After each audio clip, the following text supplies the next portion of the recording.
Bienvenue dans l'aperçu de l'épisode 53 de la telenovela « L'amour n'a pas de recette ». Paz arrive chez Esteban et est accueilli par lui. Esteban lui avoue qu'il ne pensait pas la revoir.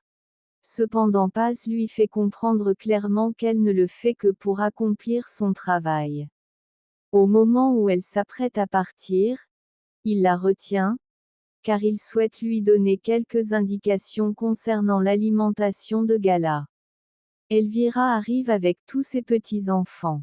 En voyant Paz, Gala et Eder accourent joyeusement vers elle pour la saluer. En revanche, Elvira, en apercevant Paz, affiche immédiatement son mécontentement. Esteban intervient, et Gala parvient finalement à convaincre sa grand-mère de ne pas s'opposer.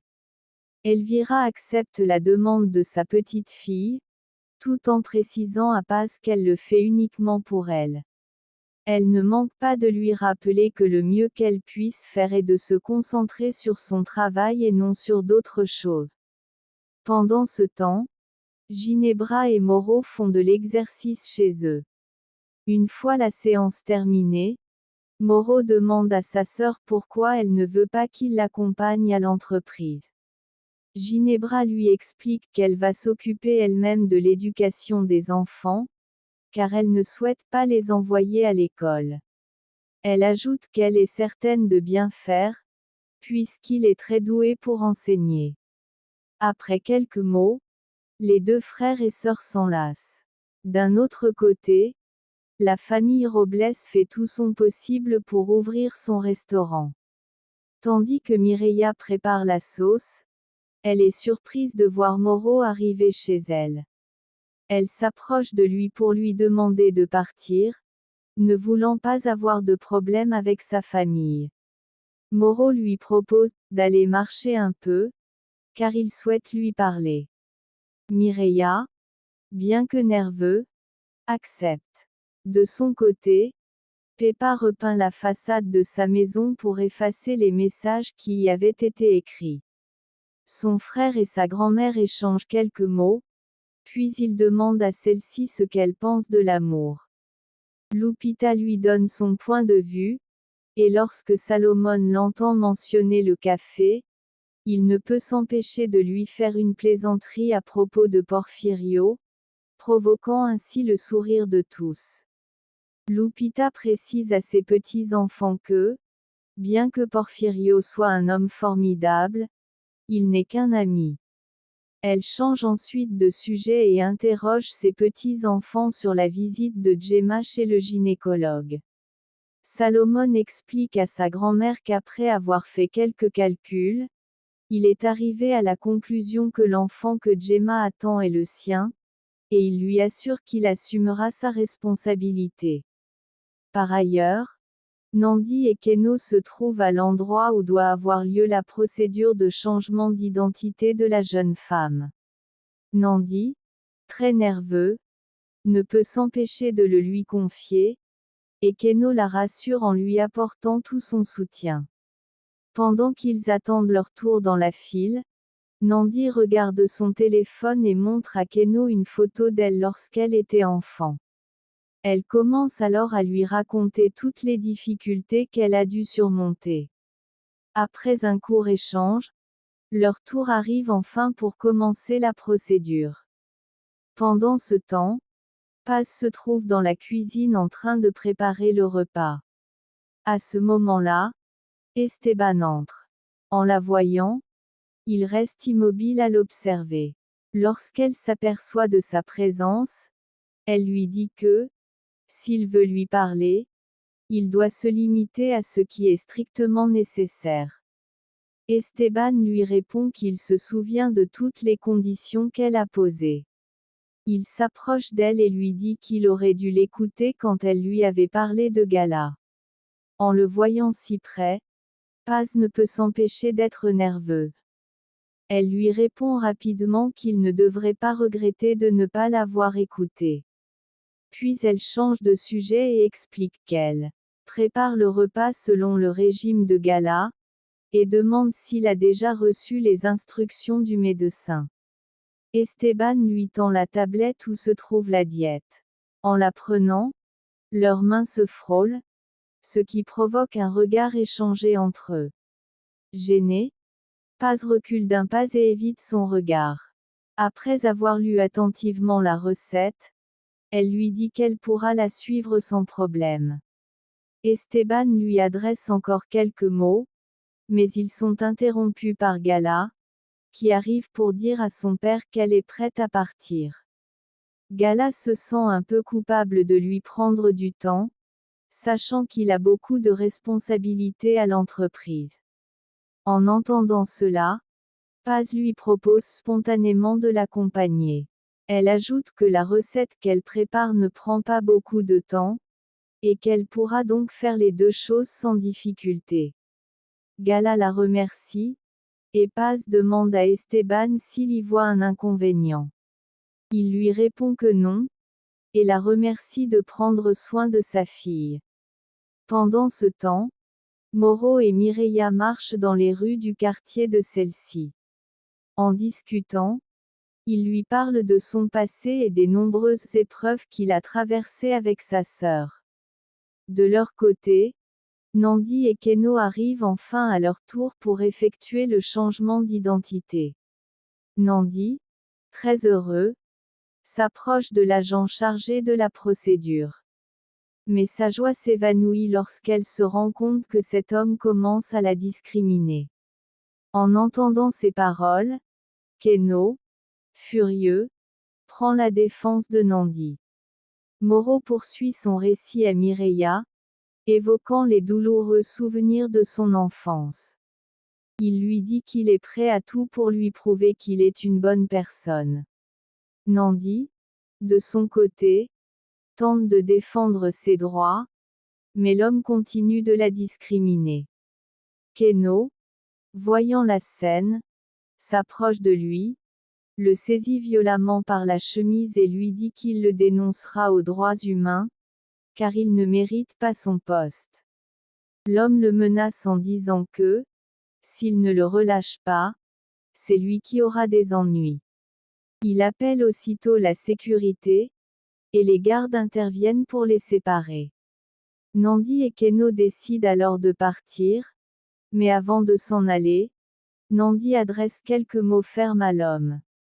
Pendant ce temps, Samara et Monito sont assis dans le jardin, sur l'herbe, en compagnie de leur chienne Kobia, très joyeux de la voir presque rétablie. Malgré sa joie, Samara confie à Monito qu'elle est triste de ne pas pouvoir parler à Paz. Monito lui répond qu'ils ne peuvent rien faire pour le moment, car s'ils désobéissent, ils risqueraient d'être envoyés ailleurs. Il lui demande donc de ne pas penser ainsi et lui rappelle que sa mère avait dit qu'elle les adopterait. De leur côté, Paz et Gala montent les escaliers du lieu où Gala doit rencontrer d'autres personnes souffrant de la même maladie qu'elle. Paz commente qu'après sa rupture avec Esteban, elle a cru un instant qu'il s'intéressait à une autre femme. Gala s'arrête net en l'entendant. Paz la regarde et lui demande si elle en sait quelque chose, mais elles sont interrompues par une responsable qui leur annonce qu'elles doivent entrer dans la salle, car tout le monde est déjà là. Gala demande à la femme la permission d'entrer avec Paz, car elle se sentirait plus en sécurité ainsi. La responsable accepte sans problème et les laisse passer. Avant d'entrer, Gala exprime son inquiétude. Paz lui prend les mains pour l'encourager.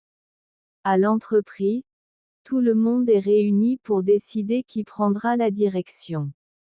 Après un bref discours d'Esteban et de Ginebra, Elvira demande à chacun de prendre le bulletin portant les noms de Ginebra et d'Esteban, et de voter pour la personne qu'il juge la plus apte à diriger la société, donnant ainsi le coup d'envoi au vote. Moro continue de parler avec Mireia, se remémorant les moments difficiles vécus avec sa sœur. Il lui avoue que sa sœur a été la première personne qui l'a blessé, et ensuite sa nièce.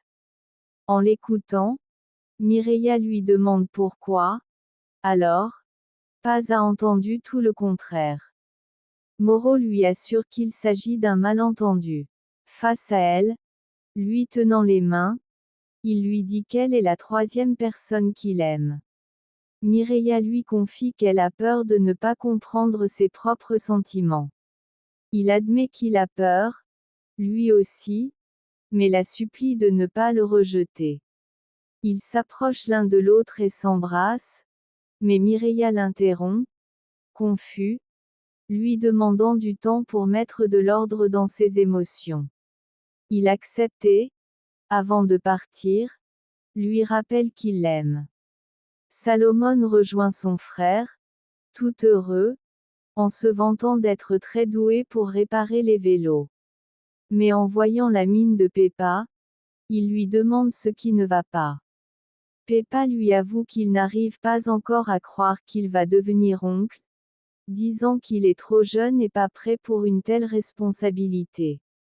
Ils sont interrompus par l'arrivée de Gemma, qui s'approche de Salomon et lui explique qu'elle n'a pas beaucoup de travail et qu'elle a besoin de son aide. Salomon lui promet qu'il cherchera un autre emploi afin de pouvoir subvenir aux besoins du bébé. En l'entendant, Gemma lui demande s'il veut venir avec elle acheter quelques affaires pour l'enfant. Salomon accepte et lui dit de partir devant. De son côté, Gala écoute l'une de ses camarades raconter la mauvaise expérience qu'elle a vécue avec sa maladie. Pendant ce temps, après la fin du vote, Elvira. La suite continue dans l'épisode suivant. Enfin, le moment est venu d'annoncer qui sera le nouveau directeur de l'entreprise. Après avoir vu le résultat du vote, Elvira n'est pas très satisfaite. Elle annonce que c'est Esteban qui reste directeur. En entendant son propre nom, celui-ci remercie tout le monde pour le soutien qu'on lui a apporté, affirmant qu'il donnera une nouvelle orientation à la société. Elvira, visiblement contrariée, lui dit qu'il devra désormais prendre en compte toutes les opinions de Ginebra. Esteban assure qu'il le fera. Après quelques mots, il informe tout le monde que Kenzo reprendra son poste au sein de l'entreprise. En entendant cela, Elvira n'est pas du tout contente de sa décision. Elle lui fait savoir que si Kenzo revient, il devra accepter que Moreau fasse partie de l'entreprise également. Pendant ce temps, Nandi et Kenzo sont dans la voiture. Elle, en larmes, commence à lui raconter combien elle se sent frustrée et blessée par toutes les discriminations qu'elle subit. Kenzo tente de la calmer et lui adresse quelques mots de réconfort. Alors qu'ils sont absorbés dans leur moment, deux hommes s'approchent et jettent quelque chose sur le pare-brise de la voiture. Furieux, Kenzo descend du véhicule pour les poursuivre. Nandi, voyant sa réaction, descend rapidement et court derrière lui. Esteban et Ginebra se retrouvent dans le bureau d'Esteban.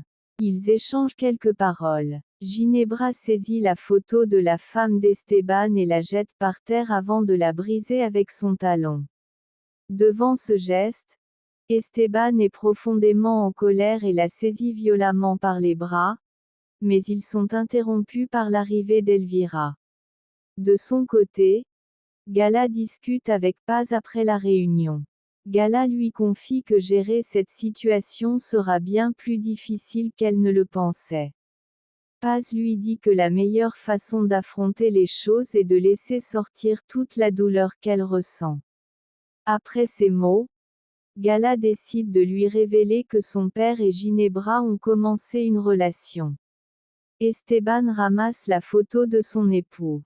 Ginebra, feignant la contrition, s'excuse auprès d'Elvira et lui explique qu'elle s'est sentie étourdie, d'où la chute du cadre.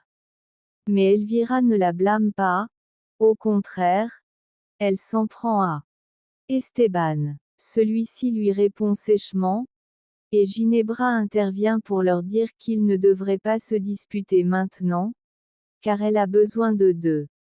En regardant Elvira, Elle assure qu'Esteban ne lui a rien reproché, laissant entendre qu'ils ont déjà parlé de l'idée de former une équipe et de collaborer ensemble. Elle s'excuse de nouveau pour avoir cassé la photo de Bérénice, affirmant qu'elle serait incapable de faire une telle chose volontairement. Puis Ginebra évoque une phrase prononcée plus tôt et demande à Elvira ce qu'elle voulait dire quand elle avait affirmé lui avoir « sauvé la vie ». Elvira raconte qu'elles ont déjà été victimes d'un incident impliquant un tireur embusqué, précisant qu'elle n'en avait pas parlé pour ne pas l'inquiéter. En entendant cela, Ginebra s'approche, prend le bras d'Elvira et fait semblant d'être bouleversée. Esteban la fixe intensément et lui dit que la police enquête sur toute l'affaire, promettant que lorsque le coupable sera trouvé, il paiera pour ce qu'il a fait. Ginebra, simulant un visage inquiet, lui répond que certaines personnes sont prêtes à tout pour obtenir ce qu'elles veulent et lui demande de faire attention, tout en continuant d'enlacer Elvira. Pendant ce temps, Gala et Paz sont sur la terrasse et discutent de la possible relation entre Esteban et Ginebra. Toutes deux, encore confus, ne comprennent pas comment il a pu commencer à éprouver des sentiments pour elle. Paz raconte à Gala que Ginebra lui a rendu visite après sa rupture avec Esteban et lui a assuré qu'elle et Esteban allaient se marier. Mais Paz trouve cela étrange, car Ginebra paraissait alors très sûre d'elle. Après quelques échanges, Paz prend la main de Gala et lui confie qu'elle aurait aimé que les choses se passent autrement. Même si ce n'est pas le cas, elle affirme qu'elle est revenue uniquement pour elle et pour ses frères. En caressant le visage de Gala, elle lui promet qu'elle sera toujours là pour elle, et les deux femmes s'enlacent. Gala avoue à quel point Salomon lui manque. Paz essaie de la réconforter en la serrant dans ses bras. Nandi, après avoir rejoint Kenzo, s'excuse pour ce qui s'est passé, affirmant qu'elle n'a jamais voulu qu'il ait à subir de telles situations. Ils parlent un moment, puis s'embrassent, se tiennent par la main et s'en vont ensemble. Gala confie ensuite à Paz combien il lui est douloureux de savoir que Salomon va avoir un enfant, et bien qu'elle sache qu'elle ne devrait pas être fâchée pour cela, elle ne peut s'en empêcher. Paz lui rappelle que la relation entre Salomon et Gemma a eu lieu bien avant qu'ils ne la connaissent, et que le passé ne devrait pas influencer le présent. Après avoir écouté Gala, Paz lui conseille de ne pas laisser partir Salomon si elle l'aime vraiment. Elle lui confie qu'elle est convaincue que son neveu l'aime, mais que c'est à elle seule de décider avec qui elle veut être. Gala la remercie de l'avoir écoutée sans la juger, avouant qu'elle a eu l'impression de parler à sa propre mère. Pa, souriant, lui répond que ce serait un honneur pour elle d'être sa mère. En caressant doucement son visage, elle lui propose de la protéger et de l'aimer comme une seconde mère. Gala, émue, la serre dans ses bras avec un grand sourire. Elvira retourne ensuite au bureau d'Esteban et lui demande s'il a déjà annoncé le plan d'action. Après une courte discussion, Esteban lui propose de faire une trêve. Elle accepte, mais à la condition que cette trêve ne concerne que le domaine professionnel. Ils se serrent la main pour conclure l'accord. Pendant ce temps, Gemma et Salomon reviennent après avoir fait quelques courses. Pepa arrive avec eux et dit à Gemma qu'il est bien trop tôt pour acheter des vêtements pour le bébé, puisqu'on ne voit même pas encore son ventre. Ces remarques répétées agacent Gemma au point qu'elle tente de le frapper, mais son frère intervient pour la défendre. Chacun finit par partir de son côté. Salomon et Pepa rentrent ensemble chez eux. Après une brève conversation, Pepa conclut en disant à son frère que, malgré tout, il mérite d'être heureux. Philippa et ses deux enfants sont au restaurant de Lupita, attendant Kenzo et Nandi. Lorsqu'il arrive, Felipe se lève pour les saluer, mais la discussion tourne vite à l'échange d'insultes entre lui et Nandi. Kenzo intervient et demande à son ex-femme pourquoi elle a amené leurs enfants. Philippa, se plaçant à côté d'eux, explique qu'elle voulait que leurs enfants voient que leur père ne passait pas de temps avec eux parce qu'il était trop occupé avec d'autres femmes. En entendant ces paroles blessantes, Lupita intervient, furieuse. Mireia, elle aussi exaspérée, dit à Philippa que, qu'elle le veuille ou non, Nandi est une femme respectable. Kenzo remercie Mireia de vouloir l'aider, mais précise que ce problème ne concerne que lui et son ex-femme. Quand il tente d'emmener Philippa, celle-ci résiste, clamant que cela concerne tout le monde puisque Nandi se mêle de la vie d'un homme marié. Kenzo lui rappelle alors qu'ils sont divorcés.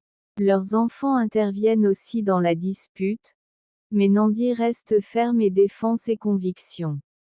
Bosco rentre dans sa chambre, ouvre sa valise et sort son examen. En voyant la note, il ne peut contenir sa colère, froisse la feuille et la jette par terre. À ce moment-là, on frappe à la porte. Lorsqu'il ouvre, il est surpris de voir son frère Eder accompagné d'une amie de leur sœur. Eder lui dit qu'elle est venue le voir et qu'il va passer à la cuisine pour aider. La jeune fille entre dans la chambre avec beaucoup d'assurance. Ils commencent à discuter, mais Bosco s'énerve à cause de ses remarques et finit par lui demander de partir et de le laisser seul. Enfin, Ginebra se trouve dans le bureau d'Esteban, assise face à lui. Elle lui demande quand il annoncera leur relation, lui rappelant qu'elle a tenu sa part de leur accord. Esteban lui demande si elle est vraiment allée au dîner dans l'intention de tout révéler. Ginebra l'admet et lui dit que c'est justement ce qu'elle aime chez lui, son intelligence. Mais elle l'avertit que sa patience a des limites.